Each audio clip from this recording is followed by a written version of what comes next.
అలాగా అన్నారా? అందుకని మా వాడిని మొక్కలు ఆడతారు. మా ఎక్కడ పవన్ చేయలేదు.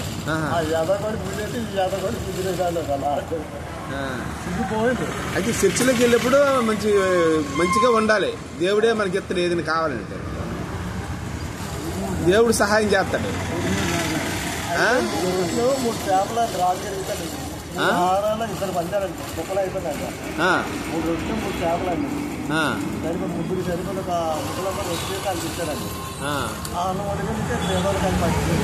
సరే, అయ్యగారు వాక్యము ఏం చెప్పారు? సిగరెట్ కాల్చకూడదు, తాగకూడదు, గుడికి వెళ్ళాడు ఎవరైనా మంచిగా ఉండాలి కదా, ఆడవాళ్ళు మాట్లాడకూడదు, ఇవన్నీ కదా చెప్పారా? చాలా జాగ్రత్తగా ఉండాలి. తాగాలంట. డ్రింక్ తాగాలి కానీ మందు గిందు తాగకూడదు. మామూలుగా సోడాలు ఏవో తాగాలి, జ్యూసులే తాగాలి కానీ బోయిన్స్ గీన్స్ అలాంటివన్నీ తాగకూడదు అని చెప్పారు.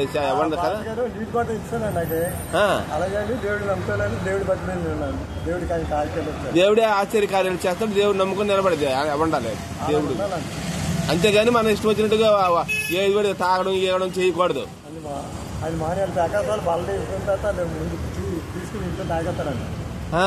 అది పొట్టి ఇరిగిపోతాడు. పాస్ అక్కడ చెప్తాను అక్కడ బయట అక్కడ తాగేసి పనికిరాని తాగేసి అది ఎవరికి డౌట్ రాకుండా ఏవో ఒక డ్రింకులు తాగేస్తారన్నమాట. అది కలిపి తాగేస్తారన్నమాట. మామూలు డ్రింకులు వైన్స్ అని వాసన రాకుండా కవర్ చేసుకుని వెళ్ళిపోతారు చర్చికి కొంతమంది. అలాగే వెళ్ళకూడదు అనమాట. దేవుడికి తెలిసిపోతే దేవుడు మనకు శాపం ఇచ్చేస్తాడా? అమ్మో, కరెక్టే. నిజంగా మీరు గ్రేటే. దేవుడి గురించి అయితే మంచి వాక్యం చెప్పగలుగుతాడు. మామూలుగా ఇది లోకం తిరిగి ఏమీ తెలియదు పాపం. 60 సంవత్సరాలు వచ్చినా నిజంగా అంత దేవుడి గురించి మాట్లాడుతున్న అమాయకుడివైనా గ్రేట్.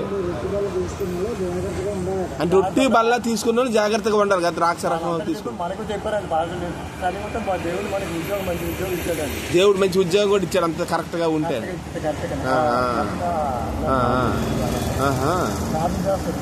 అబ్బో.